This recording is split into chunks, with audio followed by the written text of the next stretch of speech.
Hey guys, Yoni here with GeekSlam, and this is another episode of the GeekSlam podcast. It's been months and months since we did the last one, but I've got a special guest here, Brad from youtube.com/txbrads. Brad, would you like to say hello? Hello, everybody. So, what we're going to be talking about today, Brad? We're going to be talking about the PS4 and HTC One. Yep, so on the PS4, are you much of a gamer at all? Not really. In terms of gaming, I'm really not a gamer the way people say that gamers should be. I like playing games on my iPad. Eventually, when I get a better phone, I'm going to play games on that.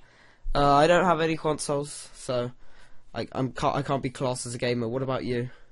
The only console I got is like an older one, so yeah, I can't really classify me as a gamer either.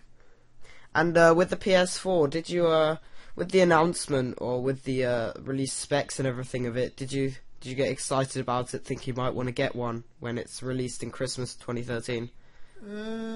Not really. No, me neither. I'm going to read out the specs here. So we've got an AMD x86 based 8-core CPU and an enhanced GPU as well for graphics. So Blu-ray, DVD, and HDMI output. 8 GB of DDR5 RAM, instant on capability. So they said the controller has an on-off button, so you can turn it on and off. And everyone was like, "Wow, well done, Sony."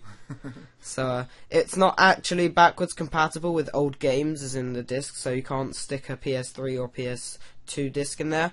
But you can stream them from online if you've bought them in the past on the Sony store. There's an app coming out for iPhone, iPad, and Android phones and tablets to become second screens for it. I don't know how that's meant to work, but I'm pretty sure they demoed that. And then the PlayStation 4i is a 1280 by 800 camera, like the Xbox Kinect. And the controller they announced, I'll try and put a picture up on screen because this is going up as a video. That is more ergonomic. They changed the stick so your thumb won't roll off all the time. And they added in a touchpad and a share button. So yeah, there we go. That's the specs of it. Nothing too exciting because those specs are the kinds of thing you'll see on a gaming PC. If you know what I mean. Yeah. And when you've got a gaming PC that powerful, you do not want a PS4, trust me. Right. So I don't think that Sony did it right, because they didn't actually show the console or anything. Yeah, I know. I heard there's a lot of disappointment in that they didn't show it, so yeah, it would have been nice if they could have showed a little bit about it. Yeah, the controller, which isn't very much, the specs of it, and then a bunch of different game companies coming up was really a disappointment. Not just for me, because I was interested in seeing what it was going to be like, next generation of consoles, but for a lot of other people that were planning to get it for the end of this year. Yeah, it was a little bit of a disappointment. And we've got Xbox, Microsoft saying, hey, we're going to release the new Xbox sometimes in April. And everyone's getting excited, but they're like, well, what if they're going to do a Sony? That's true. So yeah, I'm not completely sure what Sony's train of thought was when they were thought that they didn't have to show the console. I know they said it was a prototype that they were working on, but they could at least show what they think it's going to look like. Yeah, I agree. They could at least showed a glimpse of something to go by. Yeah. Because they shouldn't be doing releases like that. It should be focused on the gamer, what the gamer wants. People want to know what the PS4 is going to look like, what they want to buy, right. How big it is. Exactly. Because at the end of the day, there's a certain market of people that are going to be buying this product. It's going to be in family homes, under their TVs. It's going to be in gamers' homes, and they can't just go by just by showing us the specs and the controller. Yeah, no, that doesn't quite cut it. So, on to the HTC One in a few minutes. So, finishing up a little conversation about the PS4. Really, I don't know if I am excited for it. I don't know about you. but it's just a shame the way they announced it. They announced things like Killzone, Shadowfall, Drive Club, Infamous 3, Deep Down, Watch Dogs. For some reason, Diablo 3 for the PlayStation platform, which is strange because that is a PC game and you need a mouse with a ton of buttons on it to play. So I don't know how the hell they're going to do that on a PS4. It is an MMO game, so that's not something you're meant to play on a console. But yeah, I'm not sure what Sony's going to be doing with the launch, but I am sure it's going to be definitely a big competitor against Nintendo this year with their Wii U. So, on to the HTC One. What do you think about it, Brad? From what I've seen, it looks like it might be a pretty good phone. From what all I've seen so far, I mean, it's got some good aspects to it, so it might be all right. I'm going to read out the specs for everyone that doesn't know it, so bear with for a minute and then we'll talk about it. So, it has got a 4.7-inch Full HD 1080p display with a pixel density of 468 ppi. It's got a Qualcomm Snapdragon 600 as the processor, which is a quad-core 1.7 GHz CPU. Android, I believe 4.1 or 4.2 Jelly Bean. It's got HTC Sense skinned on top of it, which is one of the nicer looking Android skins, but there's nothing like stock Android. HTC's Blink Feed, which is a thing that, you know, puts a bunch of news articles and pictures on your home screen and makes it look like it's something out of Windows Phone. It's a micro SIM, the SIM card. It's a 32 and 64 capacity storage, so you can get it in 32 and 64 gigabytes. You can get it with 2 gigabytes of DDR2 RAM. It's an international phone, so HSPA, GSM, Edge, etc., LTE. So it is a 4G phone, and it's got NFC, Bluetooth 4.0. In terms of the sound, they've added in HTC Boom Sound, which is these dual front stereo speakers and amplifiers and things. Beats Audio is a disappointment in my eyes, because I am someone that does not like the Beats brand. HDR microphone, Sense Voice. It's got a bunch of crazy features built in. So yeah, what are your thoughts? Yeah, I mean, it seems to have a whole lot of nice features to it, so it might be, you know, pretty good Android phone. Yeah. Oh yeah, I forgot to mention the cameras. They're both, the back one is only 4 megapixels, and I was just saying that the iPhone 4 from 2010 has 5 megapixels.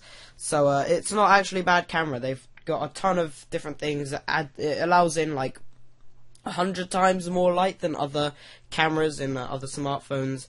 And both cameras, the front one is 2.1 megapixels, so they both take full 1080p HD recordings. So I think that it's a bit weird that they decided to make it 4 megapixels when other phones coming out with 8, 10 and 13 megapixel cameras.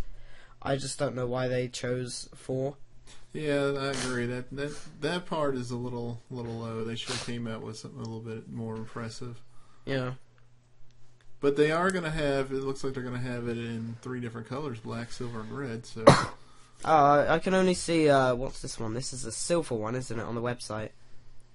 Yeah. Oh, that's cool. On the website, there's this thing where you can have like a 360-degree turn of the phone. And it looks nice. It looks like an HTC phone. Well, it is. But, you know, you've got the big camera, central, back, higher up. You know, you've got the large screen. It's only got 2 buttons. Most Android phones have 3. The home one, the multitasking one, and the back button. This one's only got the home button and the back button. Yeah. And people are like, oh my god, HTC is like playing around with Google's feelings. They only put 2 buttons in. It's the way the OS has been coded. You can use 1 button, 2 buttons. You can use 10 buttons if you want. I'm pretty sure my phone, Galaxy Portal from 2008, has like 10 buttons on it. And that works okay. Yeah. Yeah, how do you think this is going to come up against the competition? We've got the Xperia Z coming out in a couple days. I'm actually excited because I'm going to the London event, so fun fact there. Oh, that's pretty cool. Yeah. and I'll be covering that on the main channel if anyone's interested. But by the time this goes up, it'll probably be like a day until the event on Tuesday. So we got that, the Xperia Z coming out. We've got the iPhone 5 from September. We should see some new iPhones either in June or September. And I don't think this is going to cut it for them. I mean, they've already got the 1X, 1X Plus, and 1X Plus sounds better than 1, in my opinion. Yes. You know, I know about the phone. I was watching like live streams and live blogs for the launch of it, because they had like a worldwide launch, same as the BlackBerry Z10, which is also competition. Mm-hmm. And I was just thinking, well, that's a bit of a stupid name. They should have just called it the M7 like they were going to, and that way they could get some proper competition. People are going to know, oh, that looks like a good phone, but the 1 seems like it's worse than 1X Plus. So stupid decision there. Yeah, they should have did a little bit better on the naming. Yeah. That was another complaint I've heard some people talk about on it, is because they called it HTC One, and it's like, well, you already had the 1X, and so. Yeah, the 1X was a really good phone when it came out. It came out as competition to the Galaxy S3 around that time, and the Galaxy S3 isn't doing so well anymore. I mean, people are still buying it, but after using it so many times, every single time I go to like a shopping centre, shopping mall, I use one, and they just feel laggier, and they feel worse every time. If you know what I mean. If you've used one, compared to the iPhone 5 and compared to the HTC One, it's not got an aluminium plated back, or it's just plastic, which is a shame. Right. So we've got a lot coming up in the gaming market this year. A lot coming up with computers. You've seen MacBook Airs in Q3 this year, as well as new MacBook Pros, and hopefully the Mac Pro is going to get updated. I was talking to the guy in the Apple store the other day when I was there on Thursday, and I was saying, are you guys allowed to read the rumours? He says, we're allowed to read them, but if we talk about them around here, we're probably going to get fired. And this was an Apple store genius. So I was asking him about the smartwatch, and why the Mac Pro was removed from being sold in Europe, and if they're going to update the Thunderbolt display. And he was saying, yeah, we're probably going to see all of that in June, but I didn't ever say that. Don't listen to me. You got to go now. So Apple store employees, great job. Yeah. So yeah, we're gonna wrap this podcast up in a minute. If there's anything you'd like to say. No, I don't. Okay, well, you guys can check out Brad on YouTube and Twitter. I'll leave some links in the description below, because this is going up as a YouTube podcast, I guess.